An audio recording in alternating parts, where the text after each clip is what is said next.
Why was the silence so loud?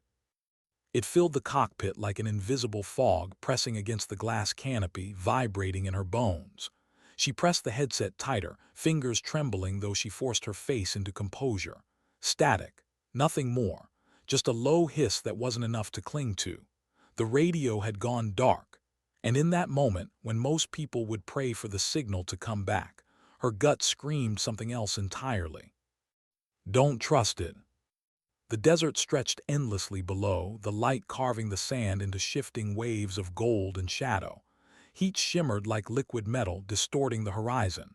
She scanned it out of instinct more than necessity, eyes searching for movement. There was none, just emptiness, yet her pulse quickened as if she were surrounded. Her co-pilot, 23 years old and still carrying the raw nerves of someone too new to hide them, glanced sideways at her. His mouth opened like he might ask something, but he caught the look in her eyes and shut it again. He didn't need to hear words to understand the weight of the silence. She took a slow breath. Inhale, hold, exhale. Her hands on the controls remained steady, but her chest carried a storm. It wasn't the first time the radio had gone out. Equipment failed. Interference happened. Protocol demanded patience. Wait, retry, switch frequencies. But this wasn't just malfunction. No, this felt like memory repeating itself. Years ago, on a night colder than anyone in the desert believed possible, she'd flown with a different crew. Back then, she had been the young one, hungry, eager, so desperate to prove herself that instinct always came second to orders. The radio had gone out then, too. She told herself to obey the plan, told herself that silence was nothing to fear. By the time she realized silence was the trap, it was too late. She had lived, 3 others hadn't. The blame was written neatly into reports, communications breakdown, unforeseen variables. But the whispers among her peers had been louder. She was the one who didn't turn when she should have, the one who obeyed the mission and ignored the voice in her gut, the one who went home carrying survivor's guilt dressed up as discipline. Since then, silence was never empty to her. Silence was alive. It spoke, it taunted, it remembered. And now it returned. Her co-pilot cleared his throat gently. "Ma'am, do we continue?" His voice was calm, practiced, but the tremor underneath betrayed him. She didn't answer immediately. Instead, she toggled the radio again. "Control, this is Raptor 2. Do you copy?" "Only static." She tried again, changed the channel, listened, nothing. Her throat tightened. If she said, "Continue west," she would be obeying the map, the chain of command, the comfort of rules. If she said, "Hold position," she would risk delay, risk being branded hesitant, risk questioning orders in front of a crew that needed confidence. But if she listened to instinct, if she banked east instead of west, she risked everything else. Because instinct couldn't be explained in after-action reports. Instinct wasn't defendable. Instinct made you either a savior or a fool. Her father's voice drifted back, as clear as if he were seated in the empty chair behind her. He was a man who never wore the uniform but fought wars in quieter ways, on factory floors, in unpaid overtime, in sacrifices no one saluted. He once told her, "The hardest choices aren't between right and wrong. They're between silence and action." She hadn't understood back then. Thought he was talking about family arguments, or the way her mother kept secrets from neighbors. Only now, years later, high above hostile ground with lives tethered to her judgment, did she finally realize what he had meant. Silence was heavy because it demanded action. Her co-pilot repeated, softer this time, "Do we continue, ma'am?" Her lips parted. She almost said west, almost followed the invisible hand of command, the path laid out by superiors who weren't here to feel this silence. But her instinct screamed louder than any radio could. Her hand moved, the aircraft banked east. The crew exchanged glances but said nothing, and not one of them dared to ask why. For a moment she hated the silence even more, not because it trapped them but because it forced her to carry the decision alone. She could almost hear what the others were thinking, Does she know something we do? Is she reckless? Is she brilliant? Is she lost? She swallowed the bitterness. Let them wonder. Trust wasn't given in speeches, it was earned in survival. The desert unfolded beneath them. Hours stretched into shadows. Heat haze gave way to cool winds as the sun edged lower. And then, movement. She caught it before anyone else did. A shimmer at the horizon, something irregular in the waves of sand. At first her mind wanted to dismiss it as mirage. But no, mirage didn't cast shadows. Mirage didn't move in formation. She adjusted her altitude, eyes narrowing. The co-pilot followed her gaze, his breath caught audibly. It was subtle but unmistakable. A pattern of armored vehicles dug in, almost invisible, lying in wait exactly where West would have taken them. An ambush. Her jaw clenched. She didn't speak, didn't gloat, didn't point. She only corrected their course and pushed forward eastward away from the trap. Her co-pilot exhaled slowly, the sound heavy with realization. He didn't ask questions now. He didn't need to, he understood. And she said nothing, because words weren't necessary. The silence had already spoken enough for one day. Yeah. But even as relief spread quietly through the crew, she felt the ache in her chest deepen. Because this wasn't victory. This was survival. And survival never erased the ghosts of those who hadn't made it before. The desert outside was mercilessly beautiful. Shadows stretched long, painting the sand with bruises of twilight. She watched it, and in the fading light she thought she saw faces. The three she had lost, young, laughing once, silent forever now. Her breath hitched. She adjusted her grip on the controls to hide the tremor. The co-pilot, maybe sensing the weight, finally spoke. "Ma'am, how did you know?" She kept her eyes forward. "I didn't," she whispered. And that was the truth. She didn't know, she only felt. Instinct wasn't knowledge. It was memory disguised as warning. It was guilt wearing a new uniform. But she wasn't ready to explain that. Not yet. Instead, she let the hum of the engines fill the air. A steadier heartbeat than her own. Yeah. Hope flickered. Small, fragile, barely there. But it was enough. Enough to remind her why she still wore the uniform. Why she still strapped herself into machines that soared above hostile ground. Why she still carried silence like a shadow she refused to let win. It wasn't for medals. It wasn't for redemption, though she chased it endlessly. It was because, in a world where orders could be broken, silence never lied. Silence forced truth. And sometimes, instinct was the only language silence spoke. She leaned back against the seat, eyes locked on the horizon. Ahead, the sky burned orange, a quiet fire fading into night. The radio might come back tomorrow. The voices of command might return, crisp and certain. But she knew now more than ever that the real test wasn't whether you followed orders. The real test was whether you could hear the silence and choose anyway. Her father's words echoed again. The hardest choices aren't between right and wrong.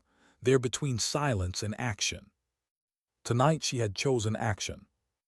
And for the first time in years, she felt something stir that didn't taste like guilt. It wasn't pride, not relief, something softer, something dangerous to hold but impossible to ignore. Hoping. What if silence wasn't the enemy? What if it was the only thing trying to save her?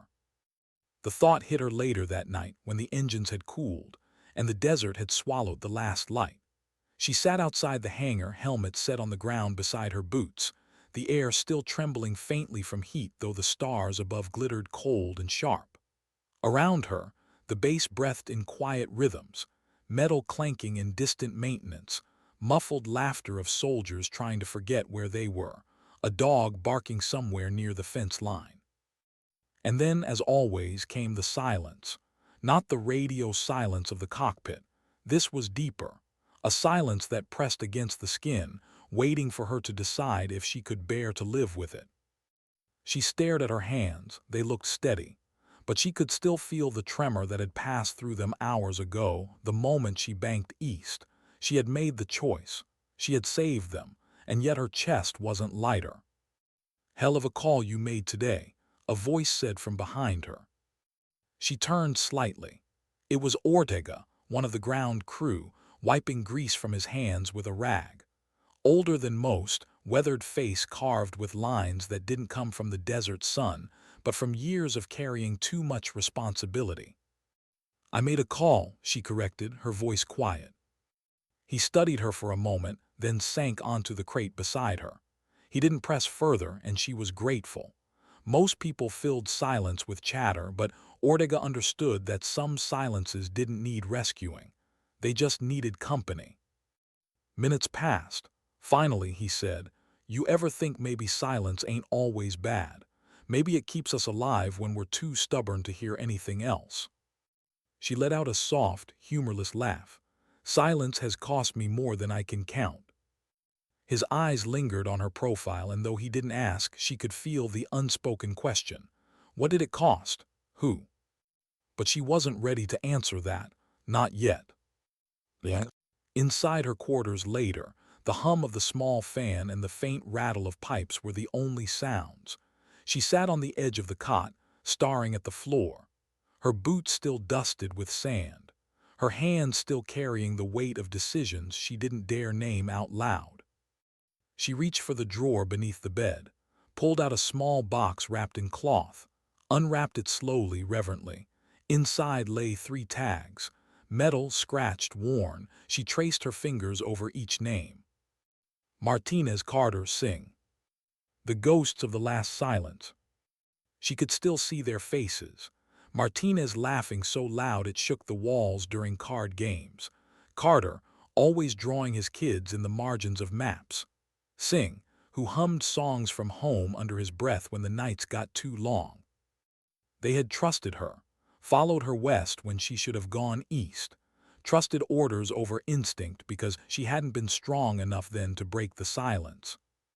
And now they were just names pressed into steel. Her chest constricted. She closed the box, pressing it against her forehead for a moment as if the weight could burn the memory away. But memory wasn't fire, it was shadow, always there when the light dimmed. Yeah. The next morning, briefing came like it always did.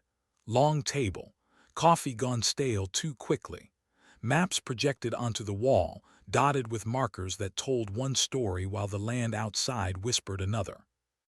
She sat at the far end, not because she wanted distance, but because distance was the only way to see the whole room. "Convoy route remains unchanged," the officer droned. "Air support remains critical. Maintain westward patrol, same as yesterday." Her stomach twisted. West again, always west. The officer's voice faded into background noise as she studied the faces around the table. Some alert, some barely awake, some already miles away in their heads. None of them felt it. None of them heard what silence had whispered to her yesterday. Her hand curled around the edge of the table. Should she speak? Should she warn them? Tell them what she had seen, what her instincts had screamed? But no, she knew how that would sound. Paranoid, unprovable. A gut feeling wasn't a briefing point. And yet the question burned. If she stayed silent now, would it be the same mistake again? Her chest tightened until she could barely breathe. "Any questions?" the officer asked. Her lips parted, she almost spoke, almost. But she caught herself, closed her mouth. The room remained silent. Yeah. Later, her co-pilot found her by the aircraft. He hesitated before speaking. "You saved us yesterday." She looked at him, eyes narrowing. "We were lucky." He shook his head. "No, you were right. I saw it too, the ambush. If we'd gone west." His voice trailed off. He didn't finish the sentence, but he didn't need to. She looked at him, searching his face. He wasn't accusing. He wasn't doubting. For the first time, someone else carried the same memory she did, not just as rumor, not as shadow, but as truth. She wanted to thank him, but the words stuck. Instead, she nodded once, firm. He hesitated again. "Why didn't you say anything in the briefing?" Her jaw clenched. She didn't answer. Because how could she explain it? How could she tell him that instincts weren't enough? that voices of command would drown her out, that she had already lived through being branded reckless once, and she wasn't ready to carry that weight again. Instead, she said only, "Sometimes silence keeps us alive." Yeah. That night she dreamed of the desert, not as it was but as her memory made it. Shadows moving across dunes, voices calling out from radios that should have been dead. She saw Martinez Carter sing, running, laughing, then fading into dust as she tried to reach them. She woke drenched in sweat, the hum of the fan sounding too much like static. Her hands shook as she pressed them over her face. She told herself it was just a dream, but deep down, she knew silence wasn't done with her yet. Yeah. The next patrol came at dawn. Pale light streaked across the horizon, painting the sand in muted blues and golds. She strapped in, adjusted her headset, tested the radio. This time the crackle of voices came through clear. Orders, coordinates, confirmations. But she didn't trust it. Her eyes flicked to her co-pilot. He gave her a small nod. Not words, just a gesture. A silent promise that he was with her, no matter which way she turned. The engines roared. The desert opened before them again. And in the hum of the machine, in the static of the radio, in the whisper of her own heartbeat, she knew the silence was waiting, watching, testing. And when it came, she would have to choose again. Yeah. Because silence wasn't finished. It never was. What do you do when your gut tells you one thing, but every voice around you says another? That question hung in her chest like a weight as the engines thundered to life once more. The desert horizon stretched ahead, quiet and endless, but she no longer saw emptiness. Every shadow was suspect. Every shimmer of heat could be something more. Silence had taught her to see the world differently, to hear what others ignored. The radio worked today. Voices filled the cockpit, crisp and sharp. Coordinates rattled off. Timelines repeated. Every sentence was laced with the confidence of command. But behind their words, behind the static, she felt the same ache she always did. Orders were simple. Instinct was not. She glanced sideways. Her co-pilot sat with his jaw tight, gaze fixed forward. He didn't fidget. He didn't speak. But she recognized the silence in him too. Since yesterday, something had shifted. He wasn't just following anymore. He was watching her, trusting her, waiting for her to act when voices failed. That trust scared her more than doubt ever had. Yeah. The convoy below rumbled across the sand, kicking up plumes of dust that blurred into the horizon. Trucks, armored vehicles, personnel carriers, lined like ants crawling across the earth. They depended on her crew, on the thin shield of air above them. She adjusted altitude, eyes sweeping the terrain. Nothing moved. No irregular heat signatures. No unexpected flashes of metal. Just the steady crawl of wheels grinding across unforgiving earth. Control to Raptor 2, maintain course, the radio barked. Her fingers twitched on the controls. Maintain course. Simple words, easy to follow, but the longer she listened, the more hollow they felt. Her mind drifted back, unbidden, to Carter, the one who always drew pictures of his kids. She remembered the way he used to hum when he was nervous. A small sound, barely noticeable unless you were close. She remembered because it had annoyed her once, and now she would give anything to hear it again. Carter had followed orders to the letter. He had trusted the silence when it swallowed their radio years ago, and he had paid for it. Her chest constricted. She blinked hard and refocused on the desert. Maintain course. But what if course meant danger? What if silence was whispering again, waiting for her to listen? Yeah. Halfway through the patrol, the radio cut briefly, just a flicker, a hiccup, a moment so quick anyone else might have ignored it. But she didn't. Her gut tightened instantly, the same way it had yesterday. A warning, sharp and insistent. Her ears strained for sound, but the channel cleared again. Voices resumed as if nothing had happened. She froze. Her co-pilot noticed. His eyes flicked toward her, reading the stillness in her hands. He didn't ask, he didn't have to. The silence between them was enough. "What do you feel?" he asked finally, voice barely above a whisper. She swallowed, her throat was dry. "I don't know yet." He nodded once, accepted it, that was all. She hated him a little for trusting her so much, because trust meant responsibility, and responsibility meant weight. The Minutes crawled by. The desert seemed to hold its breath. She scanned the horizon again, searching for something, anything, that would justify the unease coiled inside her, but there was nothing. And that was worse, because nothing was exactly how it had looked last time. Empty, open, harmless, until it was.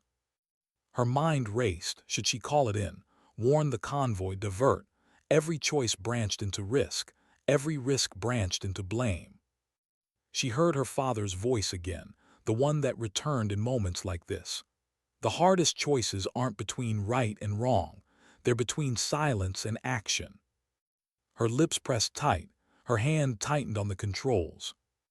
Not yet, not until she was sure.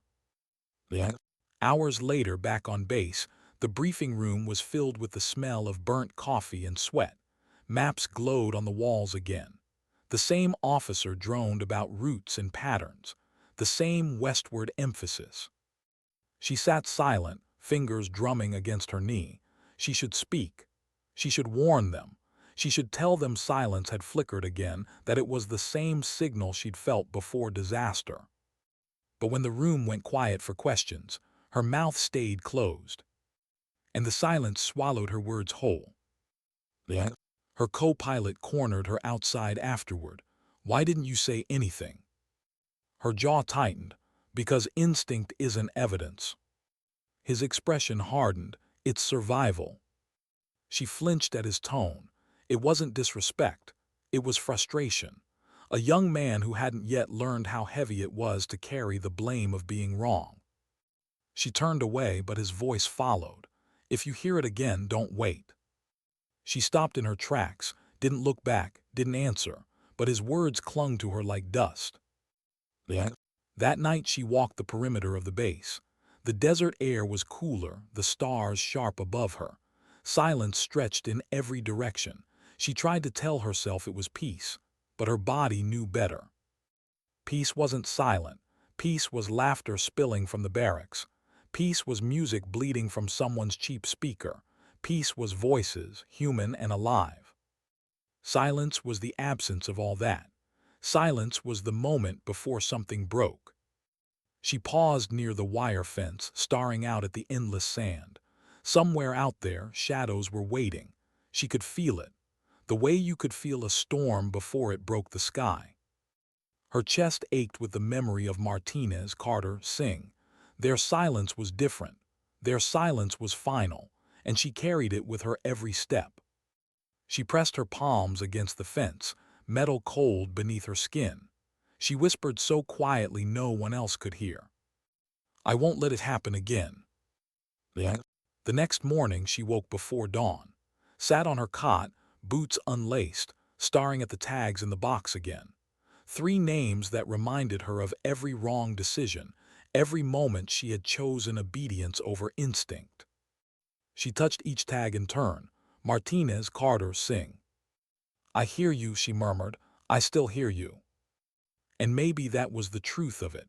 Maybe silence wasn't silence at all. Maybe it was their voices, still reaching for her across time, across desert, across memory. She laced her boots tight, tucked the box away, and stood. Today, if silence came again, she would not ignore it. the The engines roared once more.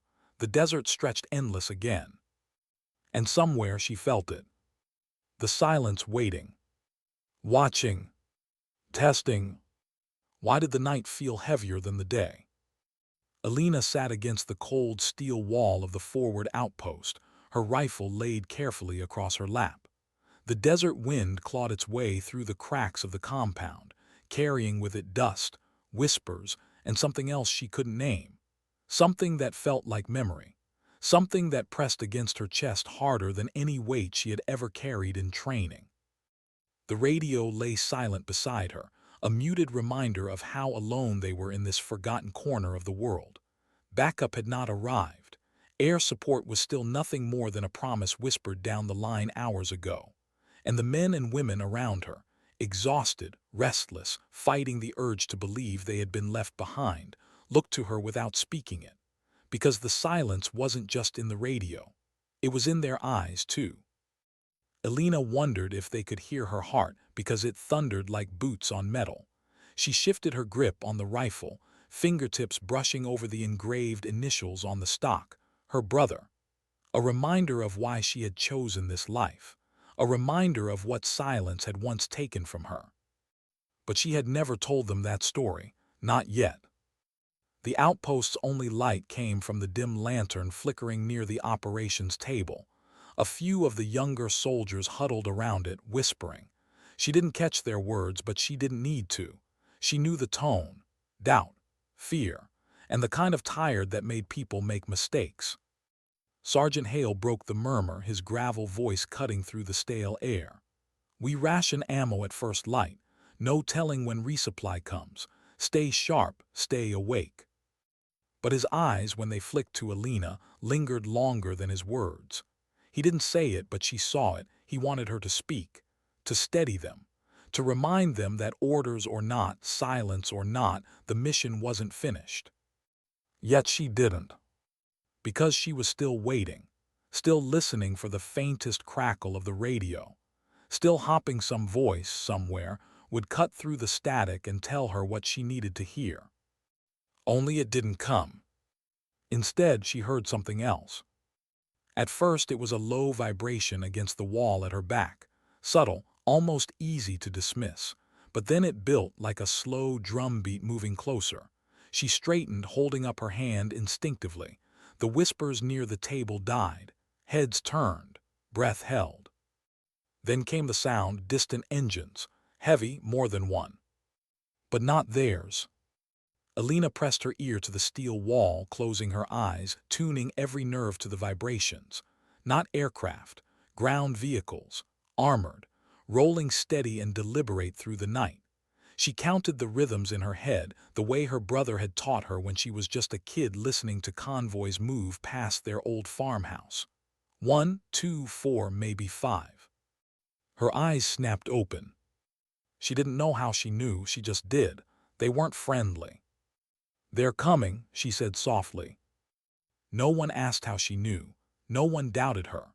Her voice cut through the outpost like a flare in the dark. Soldiers reached for rifles, for helmets, for anything that made them feel less like sitting targets. Hale barked orders, his tone sharp and controlled, but Elena barely heard him. Her instincts screamed louder than his commands ever could. The vehicles stopped before they reached the compound. Engines idled. The silence that followed was suffocating. Every soldier in that outpost felt it press against their chest. Elena's hand trembled, not from fear, but from memory. Years ago, in another silence, another night, she had waited just like this. And when the sound finally came, it was the last time she heard her brother's voice. She tightened her grip on the rifle, jaw clenched. Not this time. Minutes crawled like hours. No movement, no shots, no voices, just the hum of engines in the dark, circling them like predators testing their prey. Then nothing, the engines cut off. That was worse. Because silence could mean patience, or it could mean a storm waiting to break. Hale cursed under his breath. "They're trying to starve us out." But Elena shook her head slowly. She couldn't explain it, not fully, but every nerve in her body told her something different.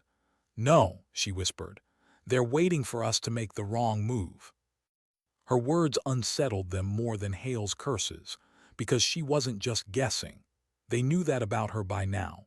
She felt things before they happened, and though none of them said it aloud, they had started to trust it. Hours passed like days. No attack came, but no relief did either. At dawn, the soldiers stood on the wall, eyes scanning the endless horizon of sand. Empty, still, no tracks, no vehicles, no sign they had ever been there. Had they imagined it? Elena didn't answer when asked, because she knew what she had felt, and the absence only deepened the unease. Later, when the sun clawed its way to its zenith, Hale sat beside her against the steel wall. He didn't speak at first, just passed her a dented canteen. She drank, the water metallic on her tongue, then passed it back.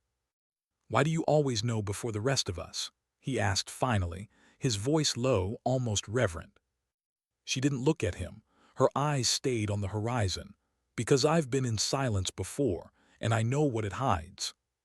He wanted to ask more. She saw it in the crease of his brow, but she didn't give him the chance, because some stories weren't meant to be spoken under the weight of daylight. That night, as the others drifted into restless sleep, Alina stayed awake, rifle in her lap, ear tuned to the earth, heart tuned to ghosts. The radio never spoke, but her instincts did, and they told her something none of them wanted to hear. The silence wasn't ending. It was only beginning. Why did dawn feel like betrayal? The sky over the desert broke open with thin streaks of pale gold, promising warmth, clarity, life. But inside the compound, nothing changed. The silence still held them like a fist around the throat. Alina's eyes, heavy from a night without rest, scanned the horizon again and again. No tracks, no dust trails, no proof of engines in the dark. And yet she couldn't shake it. They had been there, watching, waiting. The quiet wasn't empty, it was listening. Sergeant Hale paced by the operations table, a map rolled open but useless. His boots left sharp echoes in the steel room, too loud for comfort. "We can't sit here forever," he muttered, though he wasn't talking to anyone in particular. "Rations are down, comms are dead, we're hanging on hope." Hope. Alina almost smiled at the word, though it wasn't a kind smile. Hope, she thought, was the most dangerous weapon in war. It carried you forward when nothing else did, but it could turn on you the moment you leaned too hard. She adjusted her rifle strap, rising slowly. Every joint in her body felt heavier than it should have, but her steps were steady, deliberate. "We move," she said softly. The room stilled. Hale looked at her like she had just opened a door he wasn't ready to see behind. "Move? Where? You want to march into the open with no transport, no comms, and no backup." She met his gaze, steady, calm, but beneath the surface a storm brewed. Staying is worse. The younger soldiers exchanged glances. Doubt flickered, but so did something else. Relief. Because indecision had been eating them alive, and Alina's words, quiet as they were, sounded like direction. Hale exhaled sharply, a man torn between reason and instinct. "You're asking me to gamble their lives." Alina's jaw tightened. "I'm asking you to trust that silence won't save them." The words hung in the air, heavy, personal, and in the way she said them, Hale caught something, pain she hadn't explained, regret carved into her voice. But he didn't press, not then. Instead, he nodded once sharp. "We move at dusk, less heat, more cover." The day crawled with preparation. Soldiers checked gear, counted rounds, filled canteens. No one spoke much. The silence had seeped into them, shaping every motion. At one point, a young private named Marlowe approached Alina. Barely 20, freckles still visible beneath the dust, eyes too wide for the lines of exhaustion on his face. He held out a photograph, creased, nearly torn in half, edges smudged from constant handling. "Will you?" He hesitated, voice breaking before he steadied it. "If something happens, will you make sure this gets back home?" Alina looked at the photo. A girl, barely 6, missing her front teeth, grinning with reckless joy. For a heartbeat, Alina couldn't breathe. The little girl's laughter seemed to echo against another memory, the sound of her brother teasing her when she lost her first tooth, long before war claimed their voices. Her throat tightened. She forced herself to nod. "You'll take it back yourself," she said, her tone firm. But when she slipped the photo into her vest pocket, it was with a tenderness she didn't show anyone else. Dusk came like a held breath finally released. Shadows stretched long over the sand as the small unit slipped from the compound, boots crunching lightly against the earth. No engines, no convoy, just them. Every step felt like an intrusion on sacred ground. Alina led, rifle steady, eyes scanning not just for danger but for patterns, the way the wind bent the sand, the way silence deepened in certain places. She trusted her instincts the way some trusted maps. And then it happened. The crunch of boots behind her faltered, a stutter in rhythm. She froze. The others froze with her. She lifted her hand, fingers barely trembling, signaling for stillness. Her ears reached out beyond the silence, searching, straining. At first nothing, then so faint it almost blended with the wind, metal against metal, a shift, a scrape. Her chest tightened. "They're here," she whispered. The desert didn't answer. But the stillness of her soldiers, the way their breathing shortened, the way Hale's hand closed over his weapon, it was all the confirmation she needed.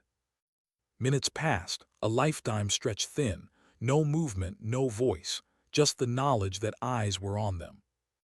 Hale leaned closer, his whisper barely a breath. "We push through, no hesitation." Alina didn't nod, she just moved. One step, another, every nerve screaming at the unseen presence pressing in from the dark. They walked for what felt like hours, though the stars hadn't shifted much overhead.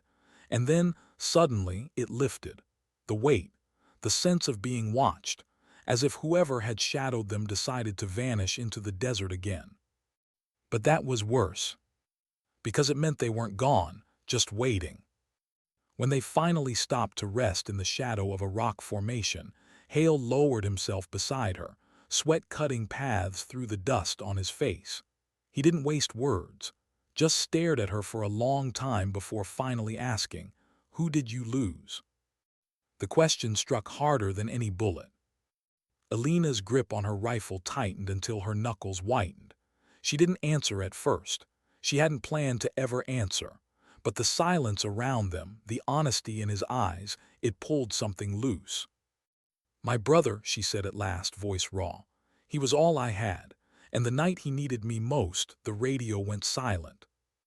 Her throat closed, she swallowed hard, forcing the rest out. "I listened, I waited, and by the time the silence broke, it was too late, he was gone." Hale's face softened, lines of command fatting into something human. He didn't offer pity, didn't offer comfort, just shared the weight by carrying it in his silence. Alina exhaled slowly, a tear she didn't wipe away cutting through the dust on her cheek. "That's why I know. When the world goes quiet, it isn't peace, it's warning." For a long while, neither spoke. The desert wind filled the space between them, cold and endless.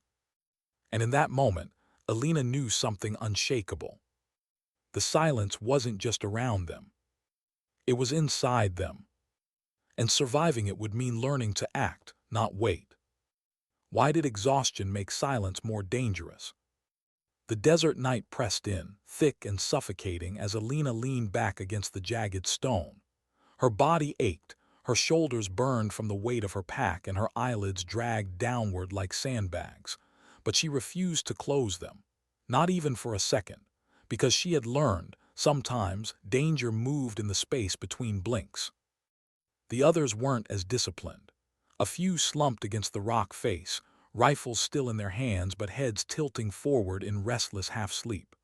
A young corporal muttered something in his dreams, a broken sentence about home, before his lips sealed into silence again. Even Hale, sitting nearby, had his head bowed, though his hand never left his sidearm. Alina kept her gaze fixed on the horizon, wide, relentless, empty. Or at least it pretended to be. Her heartbeat was slow but heavy, each thud like a drum against her ribs. She shifted, brushing her fingers against the stock of her rifle, grounding herself in its familiar weight. Her brother's initials pressed against her skin. She thought of him often in moments like this, how he used to tell her that silence was only honest if you had nothing to hide. Out here, silence was nothing but deception. A gust of wind howled across the rocks, carrying sand that scraped against her cheeks, and beneath it, so faint she almost doubted herself, a hum. Not the roar of engines, not the distant thump of artillery. This was smaller, higher. A drone. Her body snapped alert. She raised her hand instinctively, signaling stillness to the others before a word even left her lips. Her soldiers stirred awake, their eyes catching her urgency, their trust in her instincts stronger than the need for explanation. The hum grew clearer, mechanical, patient, circling. Hale looked at her, jaw set, eyes on us. She didn't answer, she didn't need to. Above them, a faint red blink cut through the night sky. Small, deliberate, predatory. The drone hovered, almost curious, as though it wanted them to know they were seen. Then, with a sharp change in pitch, it zipped away into the dark. Every muscle in Alina's body stayed tense, waiting for what came next. But nothing came. No vehicles, no movement, no attack. Just silence, thicker now, weighted by the knowledge that they were no longer invisible. The group shifted uneasily, whispers rising, fear bleeding into the cracks of discipline. Alina spoke quietly, cutting through their murmurs without raising her voice. They won't strike yet. They want us to burn out first. Marlowe, the young private with the photograph, swallowed hard. His voice cracked. Then what do we do? Just keep walking until we drop.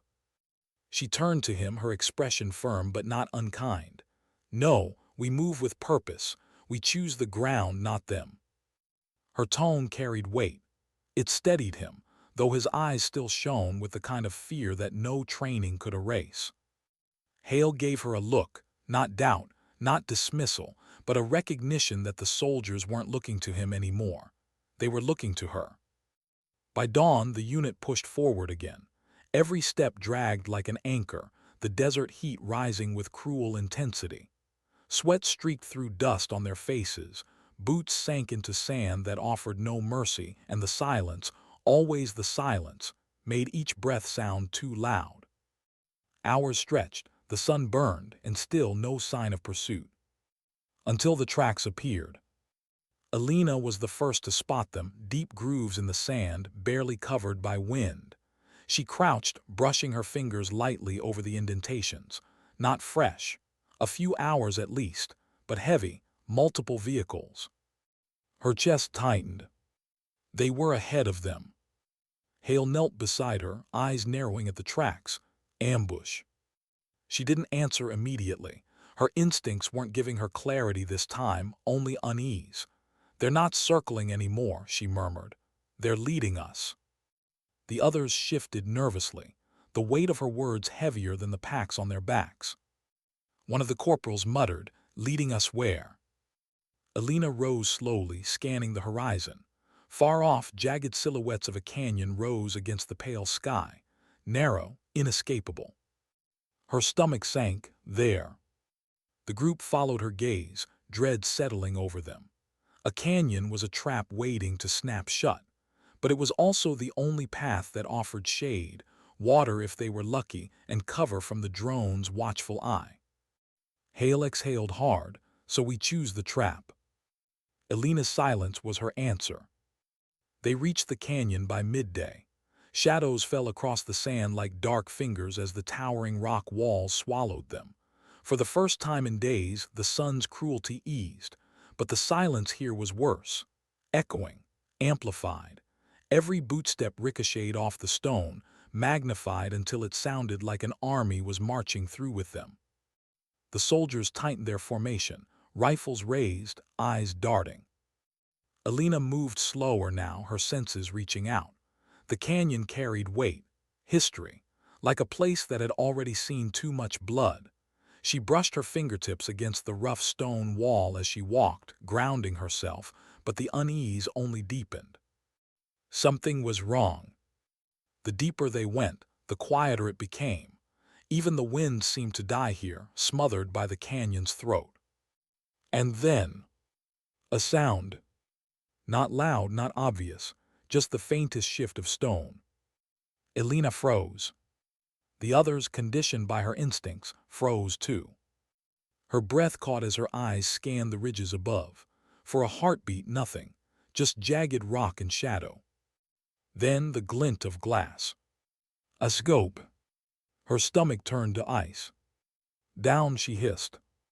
The unit dropped as a shot cracked through the canyon, echoing like thunder. A bullet sparked off stone inches from Hale's head. Dust showered down. Shouts erupted. Boots scraped. The silence shattered. Alina's pulse pounded, but her mind sharpened. They weren't surrounded. Not yet. This was a warning, a message. But what did it mean? Another shot rang, closer this time. Stone splintered near Marlowe, who pressed himself flat against the earth, eyes wide with terror. Alina dragged herself behind a rock, scanning the ridges. She caught the faintest movement, a shadow pulling back. One shooter, maybe two, not a full unit, but enough to remind them of their place. Her instinct screamed again, not to fire back, not to waste rounds in panic. She raised her hand, signaling hold. The soldiers obeyed, though their fear was thick, tangible. Minutes stretched, no more shots, just the echo of their own breathing.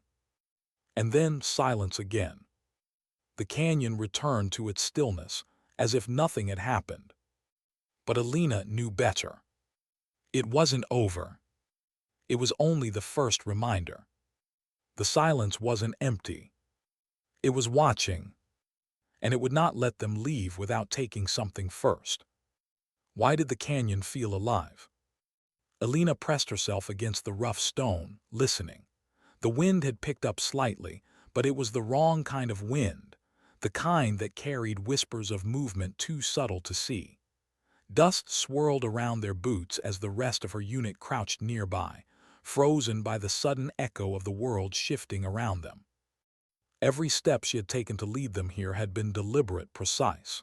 Yet now, the canyon seemed to breathe beneath their feet, every crevice hiding eyes, every shadow hiding intention. Hale was beside her, voice barely audible. "Do you have eyes on them?" Alina shook her head slowly. "They're not moving, not yet, just watching, waiting for the wrong step." She thought of her brother, of the first time she had realized that instinct was the difference between survival and loss. Back then, it had been too late. Now, she carried that lesson like armor. Every beat of her heart reminded her that hesitation could cost lives, lives she couldn't afford to lose again. The canyon seemed endless, yet she knew they couldn't linger. Rations were low, heat was climbing, and every second here was a gamble with no visible dealer. A faint crack, sharp and sudden, made the soldiers flinch. Dust fell from the cliff walls. Alina's pulse jumped. It was a shot, a rock, impossible to tell. Her instincts whispered, "Move now." She signaled the unit to advance slowly, each footstep deliberate. The canyon walls hemmed them in, narrowing the space, forcing them to shuffle single file. Every echo magnified their presence. Every shadow seemed alive. Marlowe stumbled slightly, letting out a low curse under his breath. Alina's hand was on his shoulder in a heartbeat, steadying him. "Breathe. Focus," she whispered, voice soft but sharp. "One step at a time. Do not let fear lead." The young private nodded, swallowing hard, eyes wide but more controlled than before. That was progress. That was trust. They pressed on, deeper into the canyon. The light above dimmed as walls rose higher, casting long, jagged shadows. Every rock looked like a hand ready to strike. Every whisper of wind felt like a warning. Alina led, not in front, not in back, but centered. Her senses spread like a net over the group. She caught movement out of the corner of her eye, a small shift, almost imperceptible, as if the canyon itself exhaled. Hale followed her silently, eyes flicking back and forth. Even he was tense now, muscles coiled. He trusted her instincts because he had seen them save them before, but the stakes felt higher here, in this unnatural stillness. Another faint sound, a scrape low like stone against stone, made her freeze. Every soldier froze. Her eyes scanned the ridges, nothing visible, yet she felt it. They were being funneled, channeled into a space the enemy had prepared. And that realization cut through her like ice. Her mind flashed to her brother again. That day she had been too late, too hesitant. She couldn't let history repeat itself. Not here, not now. "Hold positions," she whispered. The words were almost lost in the canyon's oppressive silence, yet they carried authority. Minutes stretched. The shadows shifted subtly, almost playfully, testing them. Then came the sound she had feared, the first clear snap of a rifle bolt being drawn. A figure appeared on the ridge above them. Just one. Tall, lean, a silhouette against the pale sky, not firing yet, just observing, calculating, waiting. Alina's grip on her rifle tightened. She signaled the unit to take cover, slow and deliberate, each motion measured. Every second counted. One wrong movement could be fatal. Marlowe pressed closer to her side. His hands shook slightly. "What do we do?" he whispered.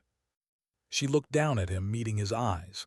"We survive. We don't make the first mistake. Watch, wait, and only act when it's certain." The shooter raised his weapon, finally aiming. A faint glint of metal reflected the sun. Alina counted 1, 2, 3 seconds. Then a shot rang out, not at them. Into the wall, stone exploding into dust. A warning. Her stomach knotted. This wasn't an ambush, not yet. It was psychological warfare, testing them, breaking them before a fight began. She felt the weight of every life in her hands. Every breath she drew reminded her that she was responsible, not just for herself, but for these soldiers who had chosen to trust her. Hale's hand rested briefly on her shoulder. No words, just steady presence, anchor in chaos. The shooter disappeared. Alina's instincts screamed they had moved. The canyon was no longer just a trap. It was a hunting ground, and the hunters were patient. "Move," she finally commanded. "Keep low, no sudden motions." They advanced carefully, each step calculated. Every rock, every shadow, every echo was assessed. She felt exhaustion in her bones, but it was tempered by clarity. This was what she lived for, the point where instinct and experience met reality. Halfway through the canyon, they came upon a narrow ledge overlooking a dry riverbed. Sand swirled at the bottom, hiding potential dangers. Alina surveyed the area, too wide to cross safely without exposure, too open to stay. Then she noticed the tracks, small, precise, almost deliberate, leading to a concealed position ahead. Someone had been here, watching them closely. Her pulse quickened. She crouched, signaling Hale to follow. Together they traced the faint impressions, silent, deliberate.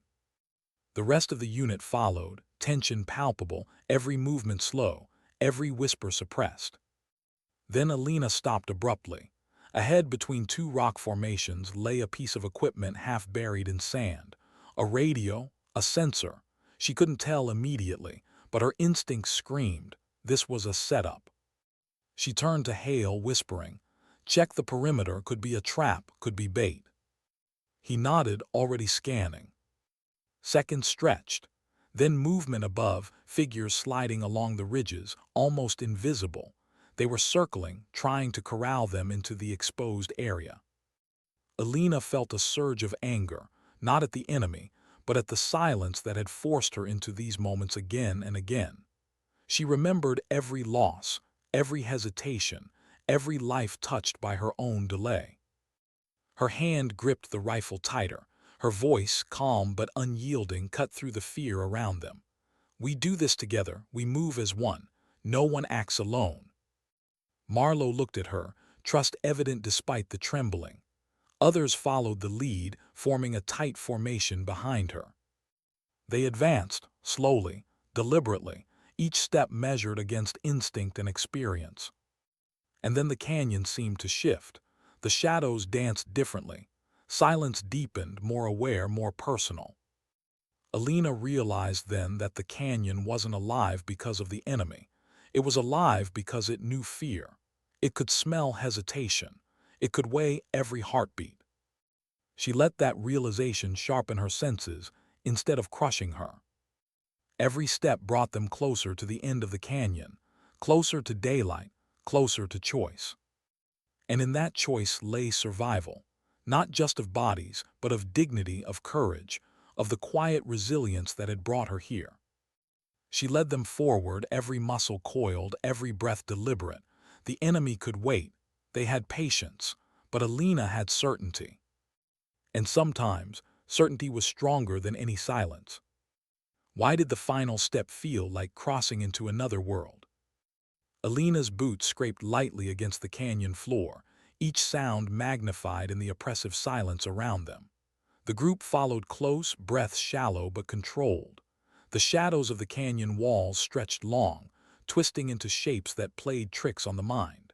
Every rock seemed to move with intent. Every whisper of wind carried the possibility of unseen eyes. But she didn't look up, not yet.